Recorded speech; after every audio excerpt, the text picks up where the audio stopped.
Halo teman-teman semuanya, selamat datang di podcast Ngobrol Inspiratif bareng Najwa dan tim. Aku Najwa yang bakal jadi host kalian hari ini. Nah, kali ini kita bakal bahas mengenai tips berwirausaha nih. Apa aja sih tipsnya? Tonton sampai akhir ya. Dan tentu saja di sini sudah bersama kita narasumber keren kita. Ada Nabila, ada Tiara, ada Rita, dan juga ada Caca. Halo semuanya. Halo. Oke, langsung saja kita mulai dari topik pertama dulu ya. Analisis peluang usaha dan ide usaha. Nah, aku mau tanya ke Tiara nih. Menurut Tiara, apa sih yang dimaksud dengan analisis peluang usaha? Oke, kalau menurut aku, analisis peluang usaha itu sebuah proses untuk menilai apakah ide yang kita punya itu bisa dijalankan dan ide yang kita punya itu punya potensi pertumbuhan atau enggak. Nah, jadi kita tuh harus tahu dulu kebutuhan pasar, terus siapa target konsumen kita, dan juga bagaimana kondisi persaingan. Oke, setuju sih. Kalau Nadifa, biasanya gimana sih cara kamu menemukan ide usaha? Nah, kalau aku tuh biasanya mulai dari melihat kondisi kita. Misalnya ada teman-teman kita yang ingin makan makanan sehat, tetapi tidak punya waktu untuk memasak. Nah, jadi kita muncul ide usaha untuk menjual makanan sehat, sajian sehat, agar mereka pun masih bisa makan makanan sehat tanpa bermasak. Mungkin untuk ide wirausaha itu intinya kita membutuhkan kepekaan untuk kebutuhan kita. Wah, keren banget sih. Kalau Caca, gimana sih cara biar ide wirausaha itu nggak cuma sekedar tren tapi bisa bertahan lama? Kalau menurut aku, kita tuh harus punya kayak riset dan konsistensi. Selain kita tahu tren-tren, kita juga harus punya ciri khas masing-masing gitu. Jadi kalau kita hanya mau buka usaha atau coffee shop gitu, kita harus punya konsep yang unik agar usaha kita tuh beda dari yang lainnya gitu. Oke, bagus banget. Nah, kalau Nabila, kamu bisa nggak kasih contoh peluang usaha yang menjanjikan di zaman sekarang? Bisa banget, karena yang potensial itu sekarang adalah bisnis digital dan produk ramah lingkungan. Misalnya kayak jasa desain grafis, jualan online, dan produk eco-friendly seperti tas kain dan sedotan stainless.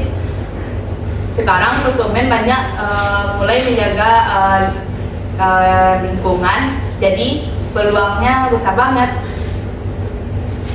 Wah, keren banget nih pembahasan awal kita. Jadi intinya analisis peluang usaha itu penting ya teman-teman semuanya. Biar ide kita itu nggak cuma di kertas tapi bisa dilaksanakan di lapangan gitu. Nah, sekarang kita bakal pindah ke segmen yang kedua nih, mengenai topik ide pokok dan gagasan usaha. Nah, sekarang kita lurusin dulu ya. Aku bakal tanya ke Tiara, menurut kamu apa sih yang dimaksud ide pokok usaha? Oke, menurut aku ide pokok usaha itu inti dari usaha yang mau kita bangun. Kayak semacam jawaban dari kita mau jual apa sih?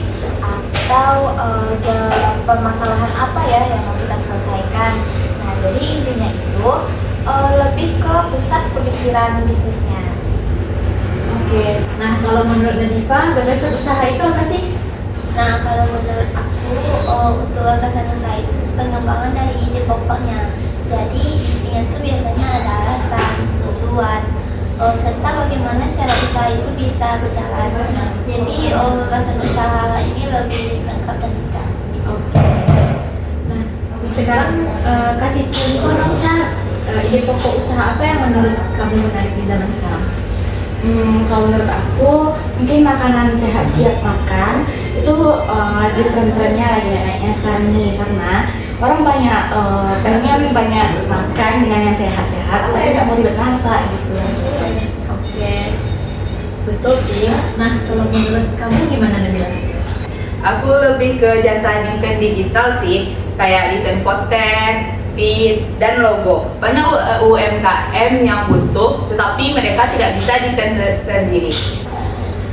Nah teman-teman, sekarang kita bakal masuk ke topik ketiga sekaligus topik terakhir nih, yaitu mengenai menganalisis jenis usaha. Nah Caca, bisa jelasin nggak apa yang dimaksud dengan jenis usaha? Tentu, jenis usaha itu pembagiannya berdasarkan kegiatan utamanya.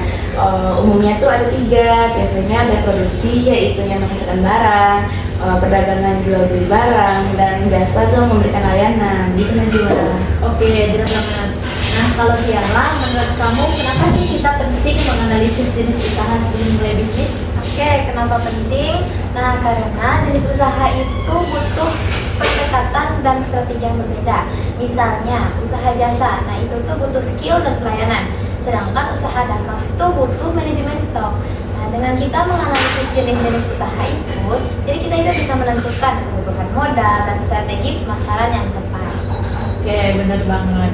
Nah, kalau Nadifah, jenis usaha apa sih yang paling cocok buat anak muda di zaman sekarang?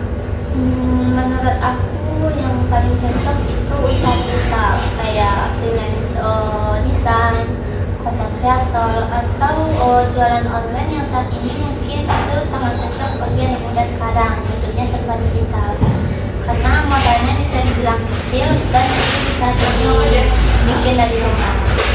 Oke, bagus banget sih. Nah, Nadia, kamu punya tambahan nggak? Ya, aku tambahin sedikit. Selain usaha digital, bisnis ekonomi juga sangat menjanjikan. Sekarang masyarakat udah mulai peduli terhadap produk ramah lingkungan. Jadi kalau bisa kita gabungkan antara kreativitas dan kepedulian, itu bisa jadi nilai plus bagi usaha kita. Oke, keren banget. Nah, jadi teman-teman semuanya, dari pembicaraan kita pada hari ini, kita bisa tahu bahwa dunia wirausaha itu luas sekali ya. Nah, asalkan kita mau belajar dan peka terhadap peluang. Oke teman-teman, gak kerasa ya, udah banyak banget hal yang kita bahas hari ini.